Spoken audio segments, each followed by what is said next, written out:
সংস্কার নির্বাচন নিয়ে ব্যস্ত সময় পার করছে দেশে অন্তর্বর্তী সরকার। এমন পরিস্থিতির মধ্যেই প্রধান উপদেষ্টা ডক্টর মোহাম্মদ ইউনূসকে চিঠি পাঠিয়েছেন মার্কিন প্রেসিডেন্ট ডোনাল্ড ট্রাম্প। প্রধান উপদেষ্টা ডক্টর মোহাম্মদ ইউনূসের কাছে চিঠি পাঠিয়েছেন যুক্তরাষ্ট্রের প্রেসিডেন্ট ডোনাল্ড ট্রাম্প। বিএনপির সাবেক স্বরাষ্ট্র প্রতিমন্ত্রী লুৎফুজ্জামান বাবর জামাতে যোগদান করে নেত্রকোনা থেকে আগামী সংসদ নির্বাচন জামাতের প্রার্থী হচ্ছেন বলে ইতিমধ্যে বেশ কয়েকটি সূত্র থেকে আমি নিউজটি পেয়েছি। ফাঁস হওয়া অডিও যাচাই বিবিসি, ব্রিটিশ ব্রডকাস্টিং সেন্টার, অর্থাৎ একটা আন্তর্জাতিক গণমাধ্যম, ব্রিটিশ সরকার পরিচালিত। সেই সংবাদ মাধ্যম বলছে, জুলাইয়ে প্রাণঘাতী অস্ত্র ব্যবহারের অনুমতি শেখ হাসিনা নিজেই দিয়েছিলেন।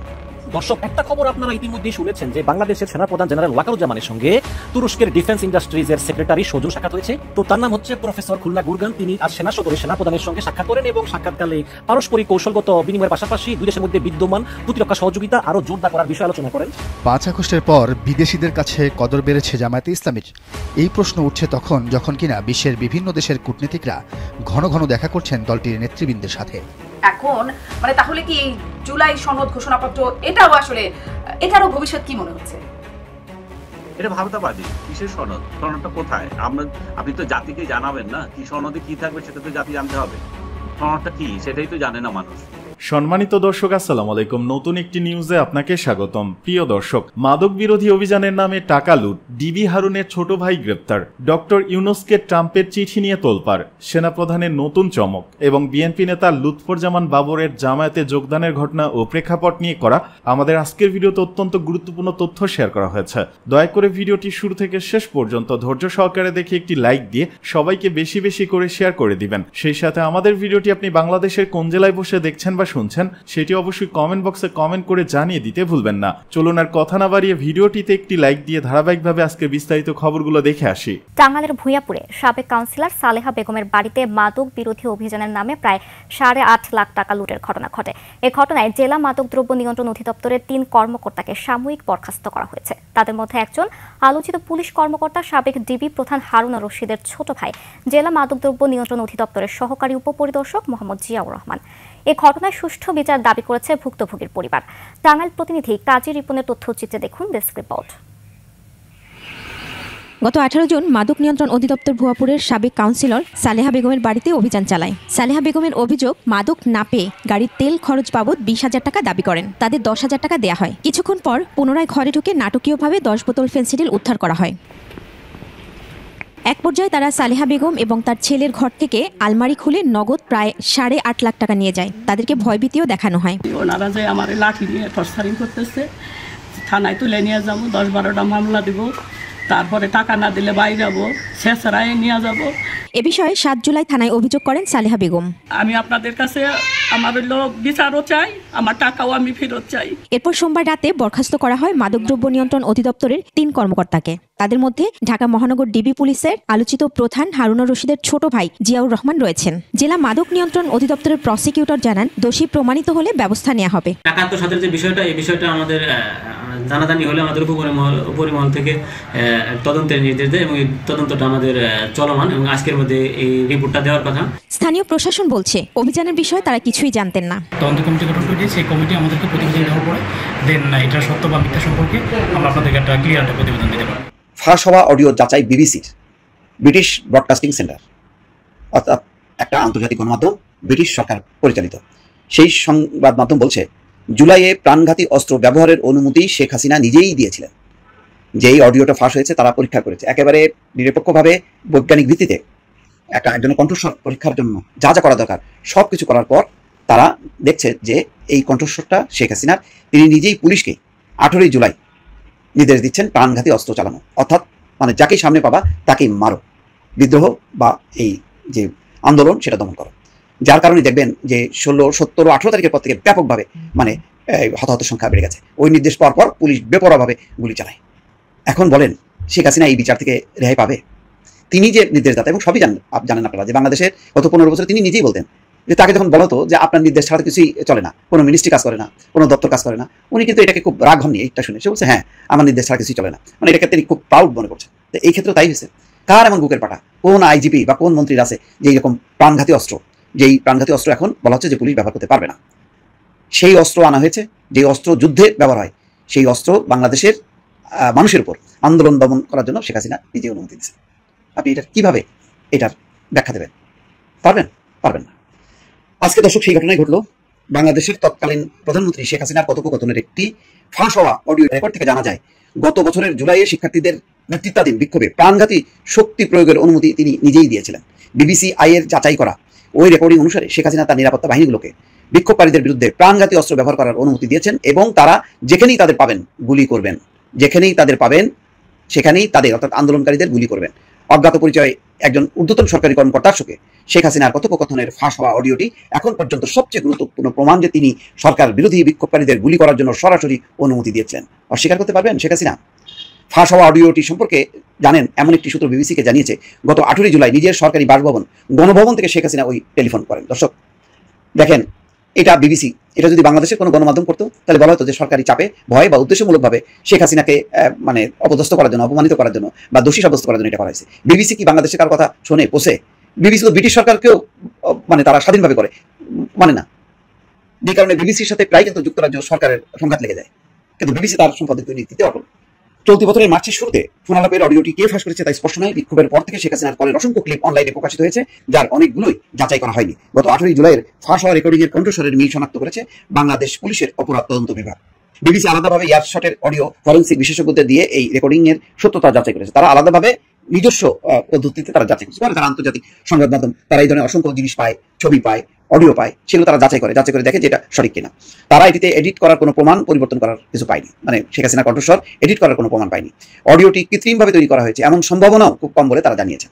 মানবাধিকার বা পরিবেশ রক্ষার ইস্যুতে অডিও সংক্রান্ত তদন্তের কাজ করে অলাভজনক প্রতিষ্ঠান এয়ারশট।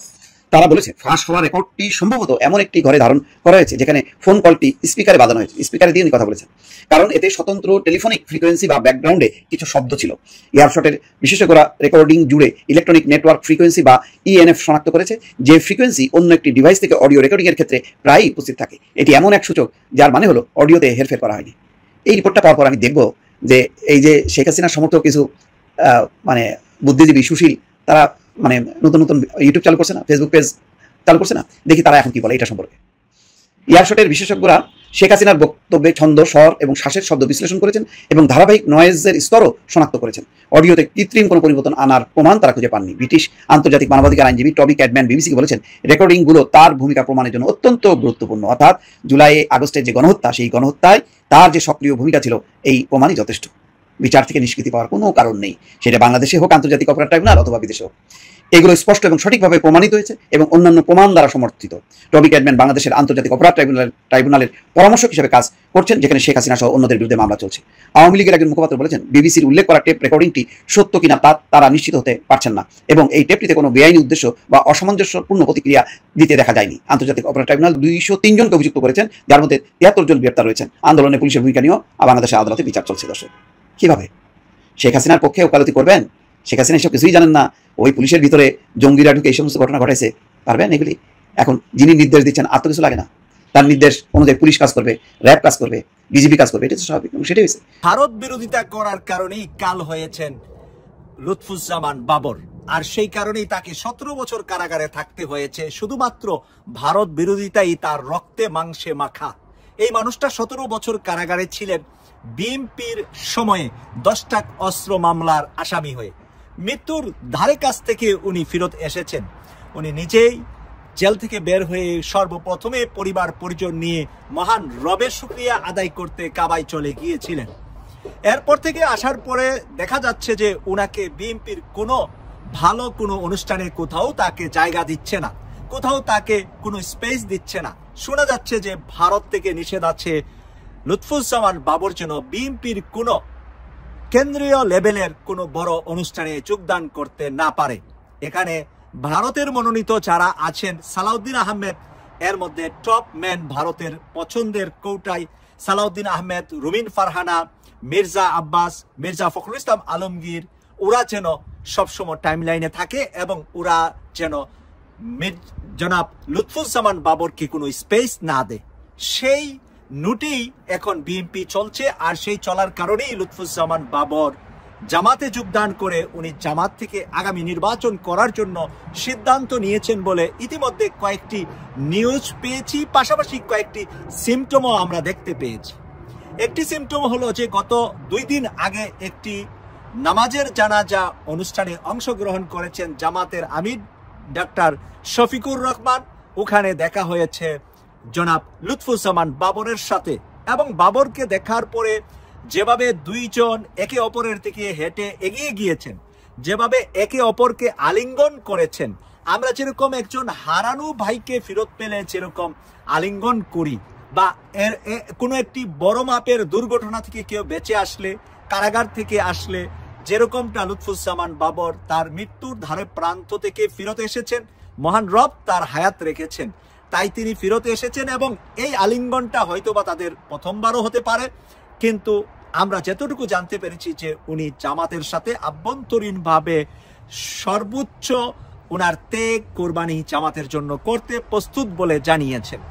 এই কারণে জানিয়েছেন যে কারাগারে উনি যতটা দিন ছিলেন সেখানে জামাতের আমির ডাক্তার শফিকুর রহমান, জামাতের সাবেক আমির মরহুম মাওলানা মতিউর রহমান নিজামী, সেক্রেটারি জেনারেল আলিয়া হাসান মোহাম্মদ মুজাহিদ, জনাব কামরুজ্জামান, জনাব কাদের মোল্লা, জনাব মীর কাশেম আলী, তারা সবার সাথেই উনি কারাগারে ছিলেন। এবং সবার কাছ থেকে যে ভালোবাসা, স্নেহ, মমতা এবং তাদের সাথে কারাগারে থাকার কারণে তাদের যে চরিত্রের একটা বৈশিষ্ট্য আছে, ওই চরিত্রের বৈশিষ্ট্যটার প্রভাব পড়েছে এই লুৎফুজ্জামান বাবরের উপরে। শুধুমাত্র বাবরের উপরেই নয়, কারাগারে নাকি অসংখ্য মানুষ প্রতিদিন জামাতে নামাজ আদায় করেন জামাতের নেতাদের পিছনে। জামাতের নেতারা যেই কারাগারে আছে সেই কারাগারের কারারক্ষীরা পর্যন্ত তাদেরকে নাকি সম্মান করেন তাদের নীতি, চরিত্র, বৈশিষ্ট্যের কারণে। অন্যের প্রতি জামাতের নেতারা কারাগারের ভিতরেও সহযোগিতা করেন। নিজের ঘর থেকে খাবারটা গেলে সেটা বিতরণ করে যাদের ঘর থেকে খাবার আসে না এমন দরিদ্র যারা কারাগারে আছে তাদেরকে তারা সবচেয়ে বেশি প্রাধান্য দেন, শেয়ার করেন। নিজের জমানো কিছু পয়সা যেগুলা দল থেকে তাদেরকে খাওয়ার জন্য তাদের ওখানের অ্যাকাউন্টে রাখে, সেখান থেকে খরচ করে অন্যদেরকে খাবার কিনে দেন জামাতের শীর্ষ নেতারা। সেই কারণে জামাতের সাথে কারাগারে থাকা, কারাগার থেকে ফেরত আসা বহু মানুষ জড়িত হয়ে যাচ্ছেন। কারাগারগুলোকে হাসিনা বানিয়ে দিয়েছিলেন প্রত্যেকটা কারাগারকে জামাতের এক একটা অফিস বা এক একটা ফ্যাক্টরি বলা চলে, অথবা জামাতের এক একটা বিশ্ববিদ্যালয়, যেখানে জামাতের সর্বোচ্চ পড়াশোনাটা হয় কারাগারের ভিতরে।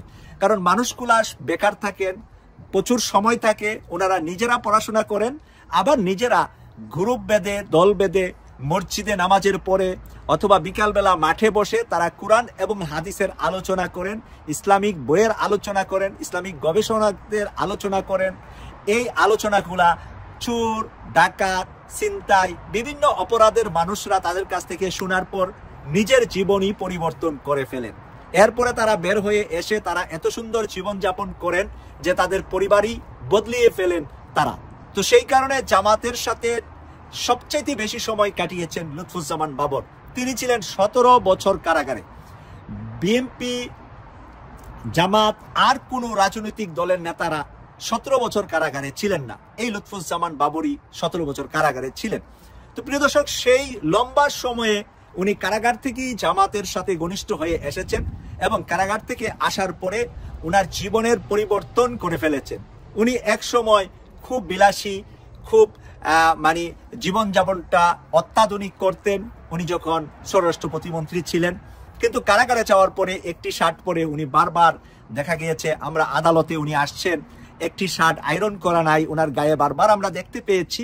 তো এই মানুষটা একেবারেই আল্লাহর জন্য নিজেকে বিলীন করে দিতে চান, এমন তার মন মানসিকতা হয়ে গিয়েছে। তিনি চান যে বাকি জীবনটা যে আল্লাহ ওনাকে দান করেছেন কারাগার থেকে ফেরত এসে বেঁচে থাকার জন্য, এই জীবনটা যেন আল্লাহর জন্যই উনি ব্যয় করতে পারেন। দর্শক, একটা খবর আপনারা ইতিমধ্যেই শুনেছেন যে বাংলাদেশের সেনাপ্রধান জেনারেল ওয়াকারুজ্জামানের সঙ্গে তুরস্কের ডিফেন্স ইন্ডাস্ট্রিজের সেক্রেটারি সজোর সাক্ষাৎ হয়েছে। তো তার নাম হচ্ছে প্রফেসর খুলনা গুরগান। তিনি আজ সেনা সদরে সেনাপ্রধানের সঙ্গে সাক্ষাৎ করেন এবং সাক্ষাৎকালে পারস্পরিক কৌশলগত বিনিময়ের পাশাপাশি দুই দেশের মধ্যে বিদ্যমান প্রতিরক্ষা সহযোগিতা আরো জোরদার করার বিষয়ে আলোচনা করেন। এবং তুরস্কের এই সেক্রেটারি বাংলাদেশে যে প্রতিরক্ষা শিল্প, সেই প্রতিরক্ষা শিল্প মানে অস্ত্র তৈরি বা এর বিকাশে সম্ভাব্য কারিগরি এবং কৌশলগত সহায়তা প্রদানের আশ্বাস তিনি দিয়েছেন। এবং সেনাপ্রধান জেনারেল ওয়াকারুজ্জামানও তুরস্কের সহযোগিতায় দেশে বিভিন্ন আধুনিক যুদ্ধ সরঞ্জাম তৈরি এবং প্রতিরক্ষা প্রযুক্তি উন্নয়নের বিষয়ে আগ্রহ প্রকাশ করেন। তুরস্কের কাছ থেকে ড্রোন এবং নজরদারি সংক্রান্ত সরঞ্জাম কিনতে চায় বাংলাদেশ। এবং এই তুরস্কের যে সেক্রেটারি মানে প্রতিরক্ষা সেক্রেটারি প্রফেসর উল্লা গুরগান তিনি আজকে যমুনায় গিয়েও প্রধান উপদেষ্টা ডক্টর মোহাম্মদ ইউনূসের সঙ্গেও সাক্ষাৎ করে এসেছে এবং এই কথা বলার অপেক্ষা রাখে না যে তুরস্ক ইদানিং বাংলাদেশকে খুব সাহায্য করতে চাচ্ছে এবং বাংলাদেশও বিভিন্ন কারণে তুরস্কের সাহায্য নিতে চায়। কারণ বাংলাদেশ মনে করে যে বাংলাদেশ আগের মতো নিরাপদ নয়, বাংলাদেশের সঙ্গে প্রতিবেশী দেশগুলোর যুদ্ধ বেড়ে যেতে পারে। এই কারণে বাংলাদেশ এখন তাদের প্রতিরক্ষা সরঞ্জামে তারা আরো সমৃদ্ধ হতে চায় এবং এদিকে মনোযোগ দিচ্ছে। এবং তুরস্কের সাহায্যে বাংলাদেশ চট্টগ্রাম এবং নারায়ণগঞ্জে দুটি ডিফেন্স ইন্ডাস্ট্রিয়াল জোন তৈরির চুক্তিও মোটামুটি চূড়ান্ত হওয়ার পর্যায়ে। এখন মানে তাহলে কি এই জুলাই সনদ ঘোষণাপত্র এটারও ভবিষ্যৎ কি মনে হচ্ছে? এটা ভাবতাবাজি। কিসের সনদ? সনদটা কোথায়? আপনি তো জাতিকে জানাবেন না কি সনদে কি থাকবে, সেটা তো জাতি জানতে হবে। সনদটা কি সেটাই তো জানে না মানুষ।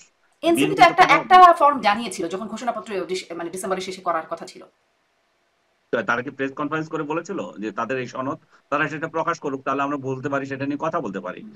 সেটি নাকি সব রাজনৈতিক দলগুলোর কাছেও তারা পাঠিয়েছিল, এটা নিয়ে একটা আলোচনাও হয়েছিল। আমি জানি না তারা কোন ধরনের সনদ পাঠিয়েছিল, এবং বিএনপি এই ধরনের সনদে তো স্বাক্ষর করবে আমার এখনো পর্যন্ত মনে হয় না। আর স্বাক্ষর যদি তারা এই ট্র্যাপে পড়ে বলেন, চাপে পড়ে বলেন করলো, ক্ষমতায় গিয়ে এটাকে ছুঁড়ে ফেলে দিতে কোনো আছে, কোনো বাধা আছে? বিএনপি 1991 সালে যে ক্ষমতায় গিয়েছিল 3 জোটের রূপরেখাকে মেনে, 3 জোটের রূপরেখাকে তো তারা বালিশের তলায় না কোথায় ফেলে দিয়েছে, ডাস্টবিনে ফেলে দিয়েছে।